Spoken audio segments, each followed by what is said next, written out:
అయితే ఆ సినిమా చూడ్డానికి నేను వస్తాను. ఏంటంటే నా సినిమా చూడటానికి నువ్వు వస్తావా? Nothing doing. నువ్వు రావడానికి వీల్లేదు. నేను రాకుండా నువ్వు ఎలా వెళ్తావో నేను చూస్తాను. చూడు భూతద్దాలు వేసుకుని బాగా చూడు. అంకుల్ ఏంట్రా అదే పాప సరదా పడుతుంది. పైగా కాబోయే పెళ్ళాం తీసుకెళ్ళడానికి రా. అది కా డాడ్ ఆ ఏనుక్కల ప్యాంటు ఆ చేపలు పట్టారు కదా ఈ అవతారం చూస్తే వాళ్ళు మూర్ఛైన పోతారో లేకపోతే మమ్మల్ని బయటకనే గెలుస్తారు. అయితే నువ్వు వెళ్ళడం మానే. నేనంటే మన ఇలా you shut up. That's impossible. పోనీ చీర కట్టుకుంటే రాణిస్తావా? అసలు నువ్వు కట్టుకుంటేగా అది కూడా ఇంపాసిబుల్. నీతో రావడం కంటే నాకు ఈ ఫ్యాషన్స్ అంత ఎక్కువ కాదులే. జస్ట్ మినిట్, ఇప్పుడే చీర కట్టుకొచ్చేస్తాను. ఇక ముద్దు ముద్దొచ్చే చీర కట్టురా. అడావుల్లో జాకెట్ వేసుకోవడం మర్చిపోకు. పిచ్చి పిల్ల.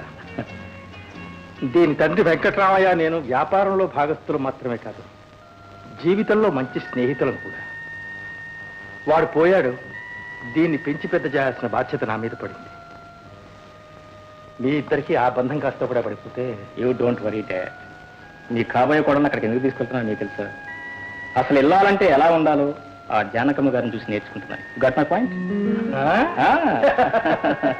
మై డియర్ సన్, నువ్వు అనుకున్న కార్యం సాధించి తీరుతావు నాకు తెలుసురా. అమ్మా నువ్వా బాబు? అమ్మా ఒంట్లో ఎలా ఉంది? నిన్ను చూశాక నా బాధలన్నీ పోయినట్టున్నా. Very good.